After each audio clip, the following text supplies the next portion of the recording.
الله أكبر الله أكبر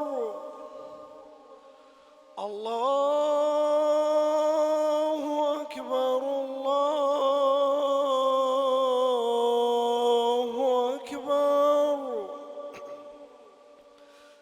أشهد أن لا إله إلا الله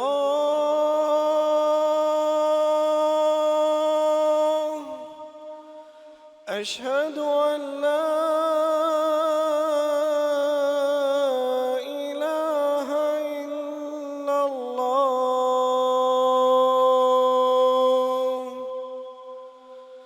أشهد أن محمدا رسول الله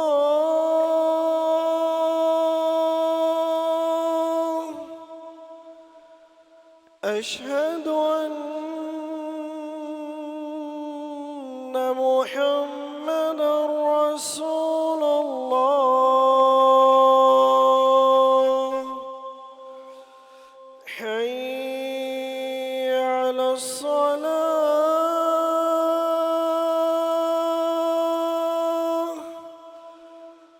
حي على الصلاة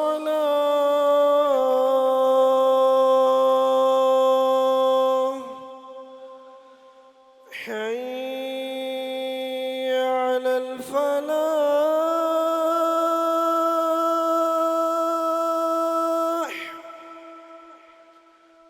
حي على الفلاح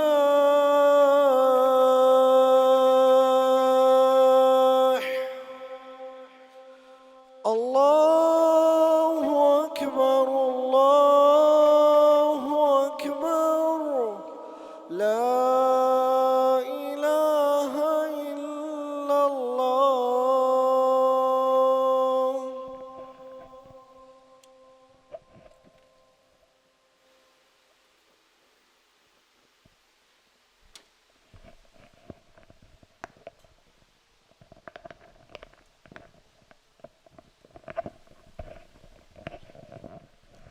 الحمد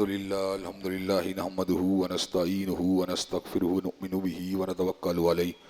ونعوذ بالله من شرور أنفسنا ومن سيئات أعمالنا من يهده الله فلا مضل له ومن يضلل فلا هادي له وأشهد أن لا إله إلا الله وأشهد أن محمدا عبده ورسوله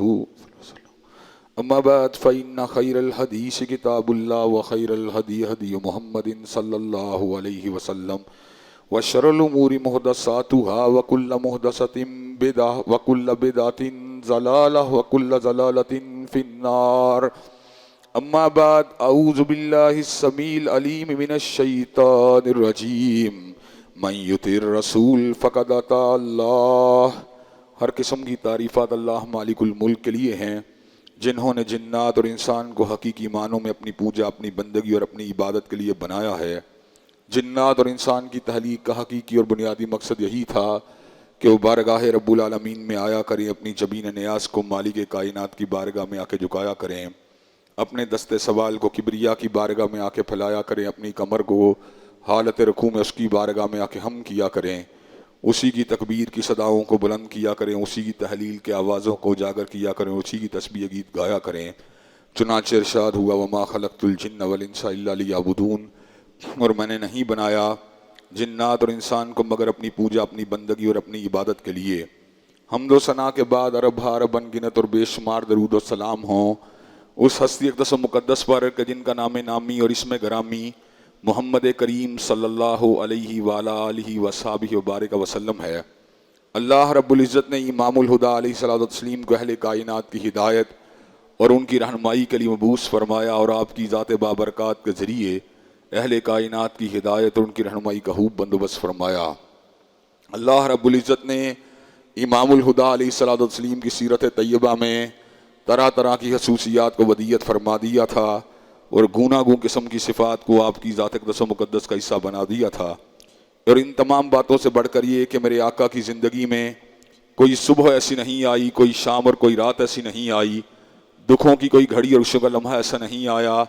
جب مالک کائنات نے اپنی تائید کو، اپنی نصرت کو اور اپنی حمایت کاملہ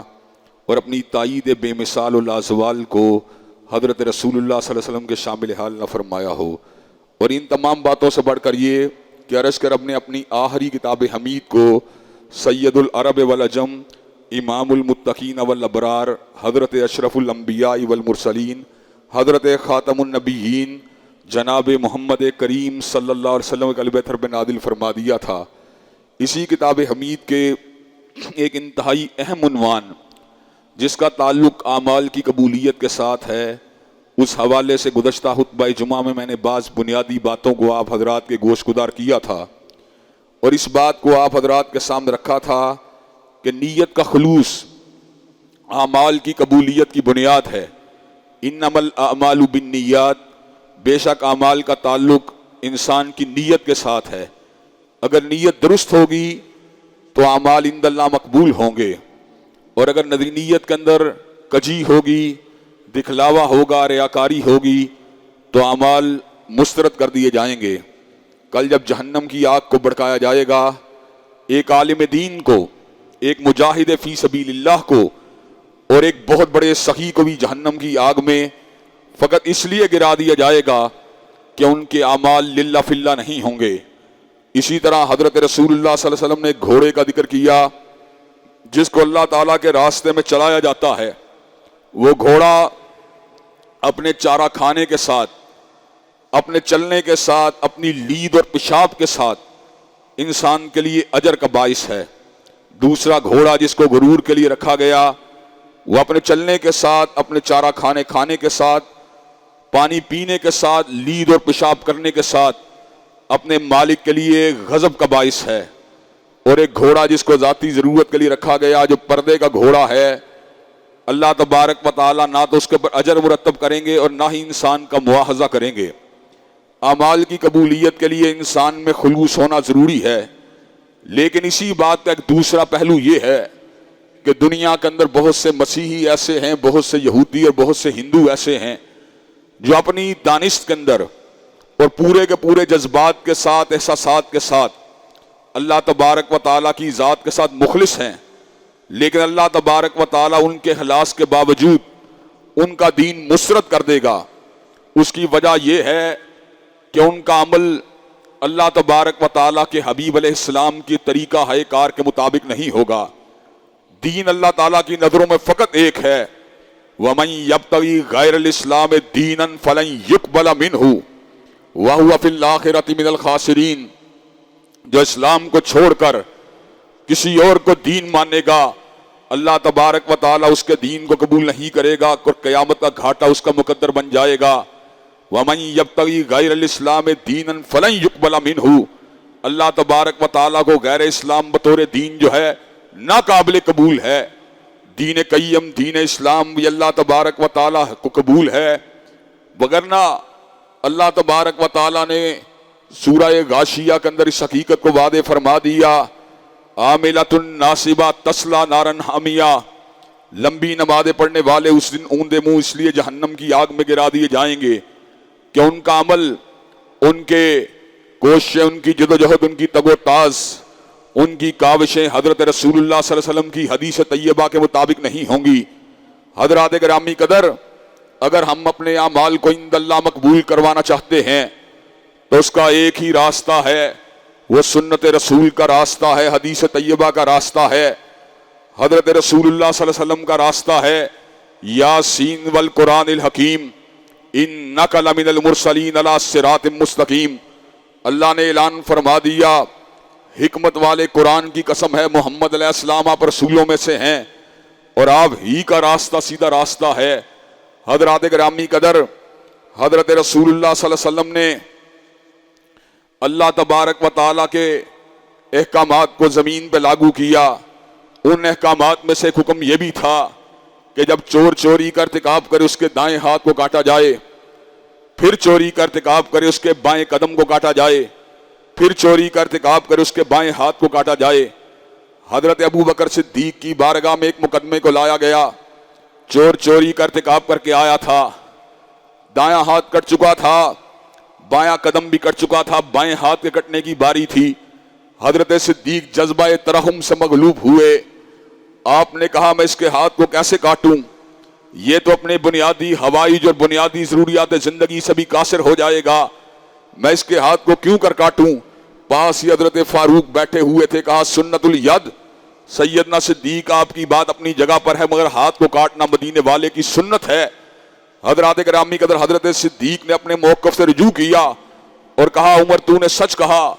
ابو بکر کا موقف اس مسئلے میں نہیں چلے گا بلکہ اللہ کے رسول کی بات چلے گی۔ جب حج تمتع پہ حضرت فاروق اعظم نے پابندی کو عائد کیا تو حضرات گرامی قدر اسی سال حضرت عبداللہ ابن عمر نے حج کا ارادہ کیا، ذوالحلیفہ کے مقام پہ پہنچے، حج تمتع کی نیت سے حرام باندھا۔ ان کو یہ بات بتلائی گئی کہ آپ کے بابا نے آرڈیننس جاری کیا ہے کہ حج تمتع کے حرام کو نہیں باندھا جا سکتا۔ حضرت فاروق کی بارگاہ میں بلایا گیا، کہا بیٹے تو نے میرے آرڈیننس کی مخالفت کی ہے۔ بیٹا جواب میں کہتا ہے امر رسول اللہ اقوان یتبع امر ابی، بابا آپ کی بات کو مانا جائے یا مدینے والے کی بات کو مانا جائے؟ حضرات گرامی قدر حضرت علی رضی اللہ تعالیٰ عنہ کے دور میں بعض لوگ ارتداد کا شکار ہو جاتے ہیں، حضرت علی المرتضی ان کو آگ لگانے کا حکم دیتے ہیں۔ حضرت عبداللہ ابن عباس کو پتا چلا، کہا اگر میں ہوتا تو سیدنا علی کے سامنے اس حدیث مبارک کو رکھتا، لا تعذبوا بعذاب اللہ، کہ اللہ کے عذاب سے کسی کو عذاب نہیں دینا چاہیے۔ سیدنا مرتضی نے، سیدنا حیدر کرار نے اس موقع پہ یہ بات کہی، اگر آپ نے بتلا دیا ہوتا تو میں ان کو ہرگز آگ نہ لگاتا۔ حضرات گرامی قدر حضرت امیر معاویہ رضی اللہ تعالیٰ عنہ بیت اللہ الحرام کا طواف کرنے کے لیے آئے ہیں، آپ بیت اللہ کے کناروں کو چھو رہے ہیں، ہر کنارے کو عقیدت کے ساتھ احترام کے ساتھ۔ حضرت عبداللہ ابن عباس اس موقع پہ ارشاد فرماتے ہیں کہ رکن یمانی کو چھونا جائز اور حجر اسود کو بوسہ دینا جائز، باقی ارکان کا استلام اور ان کو چھونا، ان کو بوسہ دینا یہ ثابت نہیں ہے۔ حضرات گرامی قدر حضرات صحابہ کرام رضوان اللہ علیہ مجمعین کی سیرت مبارکہ اس بات کے اوپر شاہد ہے کہ وہ اس بات کے اوپر کنوینس تھے کہ دین جو ہے وہ کسی شخص کی رائے کا نام نہیں، کسی شخص کے اجتہاد کا نام نہیں، کسی شخص کے قول اور کال کا نام نہیں، بلکہ دین نام ہے، رب اکبر کی کتاب کا نام ہے، کالی کملی والے کے فرمان کا نام ہے۔ حضرات گرامی قدر ایک مرتبہ سیدنا عبداللہ ابن عباس درس دے رہے تھے، کسی نے درس کے دوران جبکہ آپ کتاب اللہ اور سنت رسول اللہ کو بیان فرما رہے تھے، کسی شخص نے اٹھ کے کہا عبداللہ ابن عباس آپ نے ایسا کہا ہے، لیکن ابو بکر نے ایسے کہا، عمر فاروق نے ایسے کہا۔ تو حضرت عبداللہ ابن عباس نے کہا تھا مجھے ڈر ہے کہ تمہارے اوپر قوم لوط کی مانند پتھر نہ برسنے لگیں کہ میں تمہارے سامنے حدیث مصطفیٰ کو بیان کرتا ہوں اور تم اس کے مد مقابل حضرت شیخین کے اقوال کو پیش کرتے ہو۔ حضرات گرامی قدر دین جو ہے یہ کسی کی رائے اور اجتہاد کا نام نہیں۔ جس دن سیدنا فاروق رضی اللہ تعالیٰ عنہ نے تورات کے نسخے کو بڑے پیار کے ساتھ کہ یہ بھی منزل من اللہ ہے، اس کو بڑے احترام کے ساتھ دیکھا تھا اور پڑھنا شروع کیا تھا تو حضرت رسول اللہ صلی اللہ علیہ وسلم کے چہرہ مبارک کا رنگ متغیر ہو گیا۔ ایسے عالم میں حضرت صدیق نے کہا عمر تیری ماں تجھے گم پائے، کیا تو حضرت آقا کے چہرہ مبارک کو نہیں دیکھتا؟ حضرت فاروق جو تھے ایک دم بہت ہو کر حضرت رسول اللہ کے چہرہ مبارک کو دیکھتے ہیں تو حضرت رسول اللہ صلی اللہ علیہ وسلم اس موقع پر ارشاد فرماتے ہیں فاروق تم نے تو توریت کی بات کی ہے، لیکن میری بات سن لو، اگر صاحب توریت موسیٰ بھی زندہ ہو کر آ جائے لو کانا موسیٰ حیا لما وسعہ الا اتباعی، تو اس کو میری پیروی کے بغیر زمین پہ دفن ہونے کی جگہ نہیں مل سکتی۔ حضرات گرامی قدر سیدنا عیسیٰ روح اللہ جو کہ روح من اللہ ہیں، امر من اللہ ہیں، آیت من آیت اللہ ہیں، حضرات گرامی قدر کلمت من اللہ ہیں۔ حضرات گرامی قدر جب وہ دمشق کی جامع مسجد یا بعض اقوال کے مطابق دمشق کے بازار کے شرقی مینار کے اوپر، اور دوسرا موقف زیادہ قوی یہ راجح ہے کہ دمشق کے بازار کے شرقی مینار کے اوپر جب ان کا نزول ہوگا، جب فرشتوں کے پروں کے پر آپ کے دست ہائے مبارک ہوں گے اور آپ کے چہرہ مبارک سے پانی کے قطرے یوں گر رہے ہوں گے جیسے سچے موتی گرتے ہیں، اور حضرت عیسیٰ علیہ السلام زمین کے پر اللہ کی حاکمیت کے قیام کا امر لے کر اور امام عادل بن کر جب زمین کے پر اتریں گے، اور جس وقت آپ دجال کے قتل کا مینڈیٹ لے کر زمین پہ اتریں گے، ایسے عالم میں سیدنا امام محمد ابن عبداللہ المہدی رحمہ اللہ وہ بھی ان کے درمیان موجود ہوں گے۔ حضرات گرامی قدر، ایسے وقت جب نماز کا وقت آئے گا، صفوں کو جو ہے کھڑا،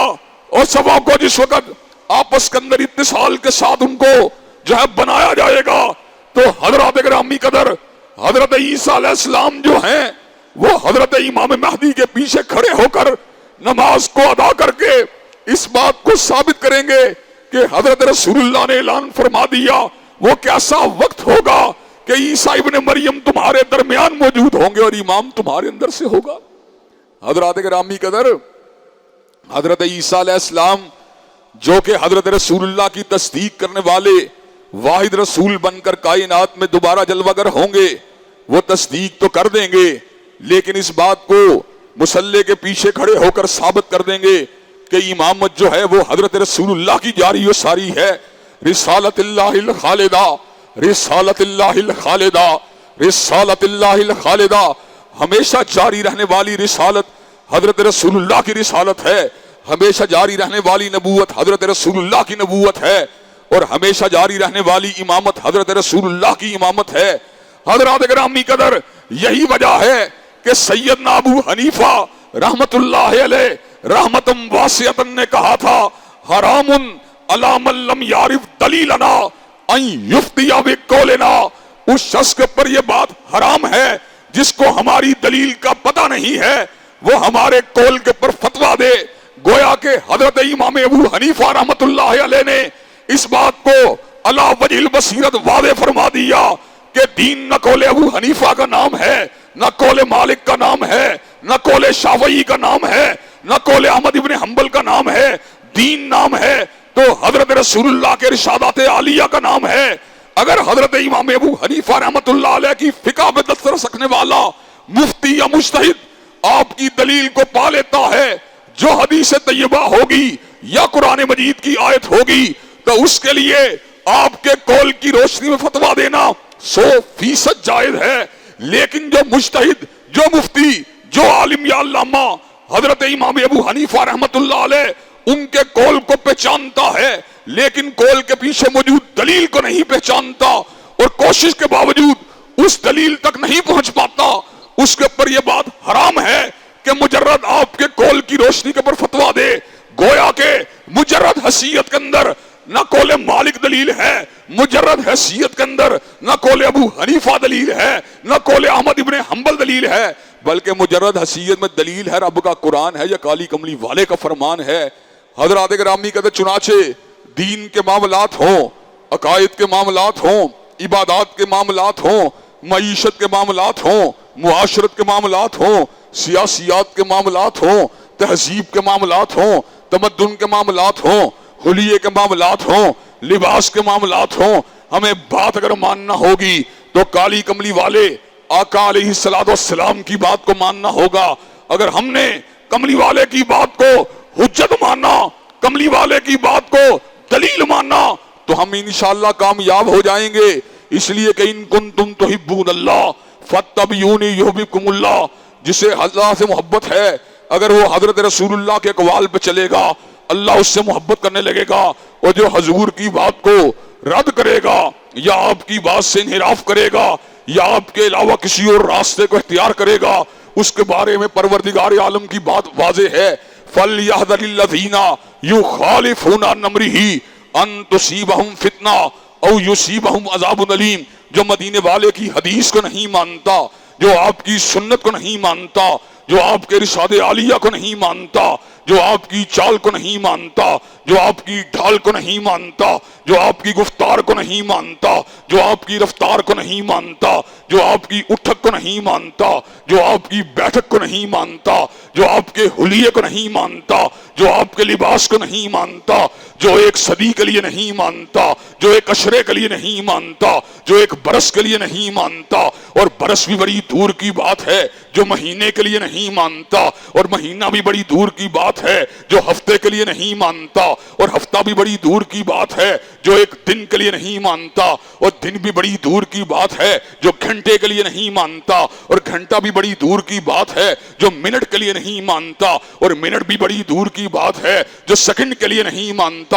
اور سیکنڈ بھی بڑی دور کی بات ہے جو حاشیہ خیال کے لیے نہیں مانتا، جو پلک جھپکنے کے لیے نہیں مانتا، جو سانس کی آمد و رفت کے درمیان نہیں مانتا، وہ دنیا میں ذلیل ہوگا اور آخرت کے اندر فتنوں اور دنیا کے اندر فتنے کا نشانہ بنے گا، اور آخرت میں اللہ نے اس کے لیے دردناک عذابوں کو تیار کر دیا ہے۔ حضرات گرامی قدر، حضور کا راستہ جنت کا راستہ، حضور کا راستہ سعادت کا راستہ، حضور کا راستہ اللہ کا راستہ، حضور کا راستہ روشنی کا راستہ، حضور کا راستہ سربلندی کا راستہ، حضور کا راستہ خوش بختی کا راستہ۔ جو کامیابی چاہتا ہے اسے حضور کے اسوہ کامل پہ چلنا ہوگا، اور جو آپ کے اسوے سے انحراف کرے گا اس کو کبھی کامیابی نہیں مل سکتی۔ اللہ تبارک و تعالیٰ کے فضل و کرم سے دین قال اللہ و قال رسول کا نام ہے، اور آپ کے اعمال کی قبولیت کے لیے دین قیم میں رہتے ہوئے حضرت رسول اللہ کے ارشادات عالیہ اور آپ کے فرمودات مبارکہ اور آپ کی سنن مطہرہ پہ چلنا ہم سب کے لیے ضروری ہے۔ اللہ تبارک و تعالی ہم سب کو سنت مطہرہ پہ چلنے کی توفیق دے۔ وآخر دعوانا الحمدللہ رب العالمین۔ الحمدللہ نحمدہ ونستعینہ ونستغفرہ ونؤمن بہ ونتوکل علیہ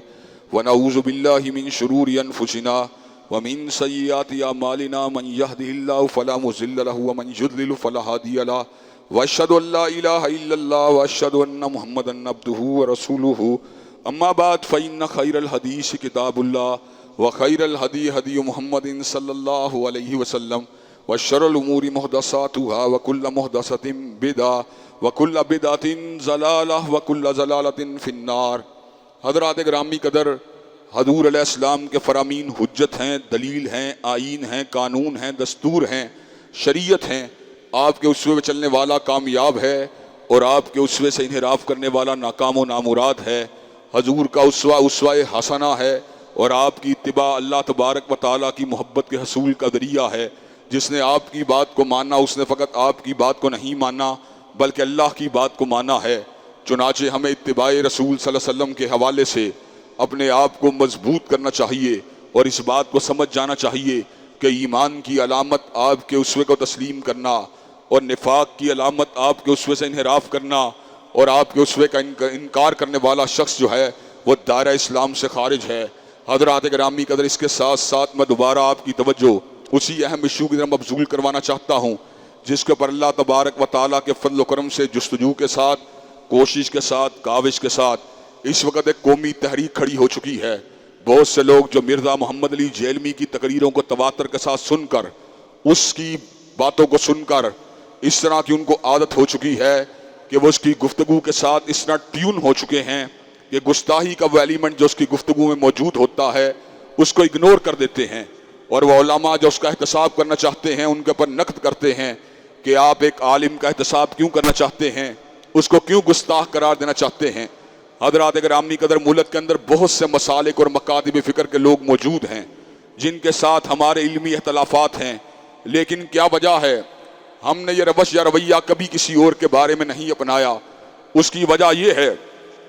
کہ ایک بات ہوتی ہے دلیل کے ساتھ گفتگو کرنا، ایک بات ہوتی ہے اپنی بات کو چڑھائی کے ذریعے یا جبر کے ذریعے یا دھونس کے ذریعے منوانے کی کوشش کرنا، اور بات کا پرایا بھی اس انداز کا ہو کہ اس کے اندر اکابرین امت اور حیار امت کے اوپر مسلسل تان و تشنیع کیا جائے۔ ابھی حضرات گرامی قدر ایک نئی ویڈیو تازہ سامنے آئی ہے کہ ظہور احمد چشتی صاحب کوئی بریلوی عالم ہیں، ان کا حوالہ دے کر مرزا محمد علی جیلمی یہ بات کہتا ہے جس نے سیدنا عبد القادر جیلانی کی سلسلہ تصوف کے اندر بیعت نہیں کی اس کے کندھے کے اوپر خنزیر کا پاؤں ہے، اور اس نے کہا جس نے ولیوں کے ولی سیدنا علی المرتضیٰ کی بیعت نہیں کی اس کے پر خنزیروں کے خنزیر کا پاؤں ہوگا۔ حضرات گرامی قدر، مشاجرات صحابہ کے اندر یہ طنز کہاں پہ جا رہی ہے؟ خنزیروں کے خنزیر کا پاؤں کا مطلب کیا ہے؟ سیدنا معاویہ کے کندھہ مبارک کے بارے میں کیا بکواس کر رہا ہے، سیدنا زبیر ابن عوام کے کندھہ مبارک کے بارے میں کیا بکواس کر رہا ہے، سیدنا طلحہ بن عبید اللہ کے بارے میں کیا بکواس کر رہا ہے، سیدنا عائشہ کے بارے میں کیسی ہرزہ سرائی کر رہا ہے۔ حضرات گرامی قدر اس کی گفتگو کے اندر سوکیانہ پن ہے، اور صحابہ رسول کی عزت اور ان کی عظمت کو تسلیم کرنے کے لیے مادہ و تیار نہیں ہے، خود پسند ہے، گمنڈی ہے، کہتا ہے اگر میں اس دور کے اندر ہوتا تو پہلا یا دوسرا حلیفہ تو میں ہوتا۔ حضرات گرامی قدر ذرا غور کیجئے کتنی خود پسندی کی بات ہے، اپنے آپ کو یہ بھی کہتا ہے میں دور حاضر کا مجدد ہوں، اور ساتھ کہتا ہے یہ بات میں نے مذاق کے طور پہ just for the sake of joke کہی ہے۔ حضرات گرامی قدر باتوں باتوں کے اندر اپنی شخصیت کو منوانے کی کوشش کرتا ہے، اور علمی حالت یہ ہے روئے زمین کے پر کوئی انجینئر ایسا نہیں جو یہ بات کہے کہ میں انگلش ٹیکسٹ بک کی بجائے اردو کے ترجمے پڑھ کر انجینئر بن گیا ہوں، ڈگری میرے پاس نہیں لیکن ہوں میں انجینئر۔ کوئی ڈاکٹر ایسا نہیں جو یہ بات کہے کہ میں نے باٹنی کی، میں نے فزیولوجی کی، میں نے نروس سسٹم سے متعلقہ کتابوں کو اردو میں پڑھا ہے، ٹیکسٹ بکوں سے مجھے کوئی لینا دینا نہیں، مگر میں ڈاکٹر ہوں۔ ایک بندہ اللہ کے فضل و کرم سے دعوے کے ساتھ کہتے ہیں، اور اسی دعوے کے اوپر اپنی بات کو کنکلوڈ بھی کرنا چاہتے ہیں۔ ہمارا چیلنج ہے تو ترجمہ کرنا تو بڑی دور کی بات ہے، بغیر آراف کے قرآن پڑھ کے دکھلا، بغیر آراف کے حدیث طیبہ پڑھ کے دکھلا۔ جب تو یہ کام نہیں کر سکتا تو اپنے آپ کو عالم کہلوا کر صحابہ کی ذاتوں کے اوپر کیوں تبرہ کرتا رہتا ہے؟ وہ اس بات کو انڈائریکٹ طریقے سے تانے کے طور پہ یوں پیش کرتا ہے گویا کہ معاذ اللہ حضرت امیر معاویہ کا دفاع کرنے والے، حضرت طلحہ بن عبید اللہ کا دفاع کرنے والے، حضرت زبیر ابن عوام کا دفاع کرنے والے اور حضرت عائشہ کا دفاع کرنے والے لوگ معاذ اللہ ناسبی ہیں، اور تو کہاں کی بکواس کرتا ہے؟ سیدنا علی المرتضیٰ ہمارے دل کی دھڑکن ہیں، اولاد علی ہمارے جگر کا ٹکڑا ہے، سیدہ فاطمہ کی چادر اور ان کا دوپٹہ میری 100 ماؤں کے دوپٹوں سے اعلیٰ اور افضل ہے۔ آل رسول کا احترام ہم سب پہ واجب ہے، لیکن آل رسول کے ساتھ ساتھ اصحاب رسول کا احترام بھی ہمارے اوپر واجب ہے۔ حضور کی تنہائی اور خلوت کے گواہ، حضور کی گھریلو زندگی کے گواہ اہل البیت ہیں، اور حضور کی بیرونی زندگی کے گواہ اہل البیت کے ساتھ ساتھ آپ کے اصحاب ہیں۔ اگر ہم صحابہ کی زندگیوں کو نکال دیں تو حضرات گرامی قدر حضور کی پوری زندگی ہمیں سمجھ میں نہیں آ سکتی۔ حضرات گرامی قدر سیدنا امیر معاویہ کا درجہ سیدنا علی المرتضیٰ کے برابر نہیں ہے، سیدنا علی المرتضیٰ کا درجہ بہت بلند ہے، لیکن اس کے باوجود وہ صحابی رسول ہیں، وہ حضرت عبداللہ ابن عباس کے قول کے مطابق فقیہ صحابی ہیں، مجتہد صحابی ہیں، مسلمانوں کے امیر رہے۔ سیدنا حسن و حسین نے ان کے ہاتھ کے اوپر بیعت کی، اور حضرت علامہ شہید اس حوالے کو کئی مرتبہ شیعہ کتب سے بیان کیا کرتے تھے۔ جب سیدنا حسن کا انتقال ہوا تحرکت الشیعہ بالعراق وکتبوا الی الحسین لخلع معاویہ بن ابی سفیان، عراق کے شیعہ حرکت میں آئے اور سیدنا حسین کو خط لکھا لخلع معاویہ بن ابی سفیان کہ حضرت امیر معاویہ کی خلافت سے اور آپ کی بیعت سے دستبرداری کا اعلان کیا جائے، بیعت کو فسخ کر دیا جائے۔ سیدنا حسین ابن علی رضی اللہ تعالیٰ عنہما نے اس موقع پہ اعلان کیا انا بیننا و بین معاویہ عہد، ہمارے اور معاویہ کے درمیان عہد ہے، ہم عہد شکن نہیں ہیں۔ حضرات گرامی قدر جن کے ہاتھ کے اوپر سیدنا حسن نے بیعت کی، اور حضرات گرامی قدر امت نے جن کے پیچھے نمازوں کو ادا کیا، اور حضرات گرامی قدر آج سے چند برس قبل مرزا محمد علی جیلمی بھی الفاظ کہتا رہا کہ حضرت امیر معاویہ کی حضرت حسن کی بیعت سے توثیق ہوتی ہے، جو مسلمانوں کے دو عظیم متحارب گروہوں میں سے ایک گروہ کے سربراہ ہیں اور جنہیں مسلمانوں کا امیر ہونے کا شرف حاصل ہوا۔ سیدنا فاروق کے دور میں شام کے گورنر رہے، سیدنا ذی النورین کے دور میں شام کے گورنر رہے، مسلمانوں کے پہلے امیر البحر ہیں، عیسائیوں کے مقابلے کے اوپر بحریہ کو منظم کرنے والے ہیں۔ حضرات گرامی قدر مشاجرات صحابہ کی بنیاد سیدنا عثمان کا خون ناحق تھا، جس سے سیدنا علی المرتضیٰ بالکل بری تھے، لیکن سیدنا امیر معاویہ کے کیمپ کا یہ اجتہاد تھا چونکہ ہمارے رشتہ دار ہیں، ہم بیعت کو مشروط کرتے ہیں اس بات کے ساتھ کہ جب سیدنا عثمان کے قاتلین پکڑے جائیں گے سیدنا علی المرتضیٰ کے دست اقدس کے اوپر بیعت کو کر کے ان کو امیر مانا جائے گا۔ یہ ایک انٹریکیٹڈ مسئلہ تھا، ایک ہیومن مسئلہ تھا، ایک اس کے اندر بلڈ ریلیشنز انوالو تھے۔ حضرات گرامی قدر اجتہادی اختلاف ہوا. سیدنا علی اجتہاد کے اعتبار سے فائق تھے، سیدنا امیر معاویہ کا اجتہاد ان سے کم تر تھا. حضرات گرامی قدر اس لیے ائمہ دین سیدنا علی المرتضیٰ کے احق ہونے کے اوپر اتفاق کرتے ہیں، لیکن سیدنا امیر معاویہ کو کوئی شخص بھی نہ دائرہ صحابیت سے باہر نکالتا ہے، نہ ان کی عظمت کو مجروح کرنے کی کوشش کرتا ہے. وہ ہمارے اکابرین میں شامل ہیں، وہ بھی ہمارا اثاثہ ہیں. سیدنا علی المرتضیٰ ہمارے ماتھے کا جھومر ہیں، تو سیدنا امیر معاویہ دیگر صحابہ کی طرح ہماری محبتوں کا مرکز ہیں. مرزا محمد علی جیلمی جو مسلسل بکواس کر کے مسلمانوں کے جذبات کو انجر کر رہا ہے، اور ہم وزیر اعلیٰ محسن نقوی کو اس بات کے اوپر تنبیہ کرنا چاہتے ہیں. محسن نقوی صاحب، ماضی کے اندر آپ کے اوپر ہم نے تحفظات کا اظہار اسی وجہ سے کیا تھا کہ ہمیں شک تھا کہ آپ مسلمانوں کے درمیان فرقہ واریت کو پھیلائیں گے، اور آپ امن امان کو اور صحیح طور کے اوپر نظام حکومت کو اور صحیح طور پہ زمام کار کو نہیں چلائیں گے. آپ جانبداری کا مظاہرہ کریں گے، اور ہم اپنی آنکھوں سے دیکھ رہے ہیں آپ جانبداری کا مظاہرہ کر رہے ہیں. مرزا محمد علی جیلمی بکواس کر رہا ہے، مرزا محمد علی جیلمی صحابہ کی عظمت اور ناموس پہ حملہ کر رہا ہے، حضرت عائشہ کو ظالم اور بدبخت کہہ رہا ہے، حضرت زبیر ابن عوام اور حضرت طلحہ بن عبید اللہ اور حضرت امیر معاویہ کی عزت کو تار تار کر رہا ہے. اور مرزا محمد علی جیلمی، وقت قریب آ چکا ہے، وقت قریب آ چکا ہے، وقت قریب آ چکا ہے. تجھے جیل کی سلاحوں کے پیچھے پہنچایا جائے گا، تیرے ہاتھوں میں کڑی کو ڈلوایا جائے گا، اور تجھے عمر قید کی سزا کو دلوایا جائے گا. حضرات گرامی قدر یہ قیام ہونا چاہیے کہ نہیں ہونا چاہیے؟ حضرات گرامی قدر مجھے یہ بات بتلائیے،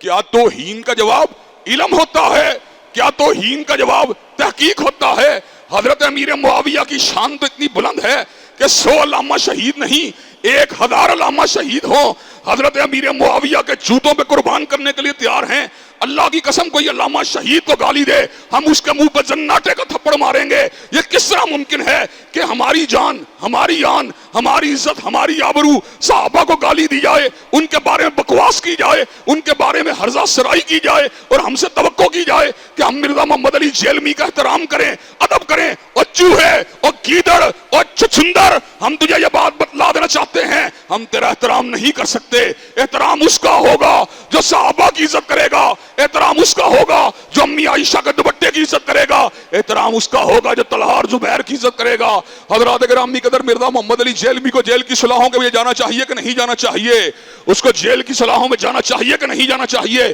اور اگر ہمیں جیل میں جانا پڑا تو حضرات گرامی قدر آپ اس کام کو کرنے کے لیے تیار ہیں انشاءاللہ؟ انشاءاللہ اللہ کے فضل و کرم سے یہ ذلیل ہوگا، رسوا ہوگا. بزرگوں کا بے ادب ہے، اکابر اولیاء کا بے ادب ہے، صحابہ کا بے ادب ہے. بادب بانصیب اور بے ادب بد نصیب. اللہ تبارک و تعالی ہم سب کو صحیح معنوں میں صراط مستقیم پہ چلنے کی توفیق دے. ان اللہ یامر بالعدل والاحسان وایتاء ذی القربى وینہی عن الفحشاء والمنکر والبغی. سبحان ربک رب العزۃ عما یصفون والسلام علی المرسلین والحمد للہ رب العالمین.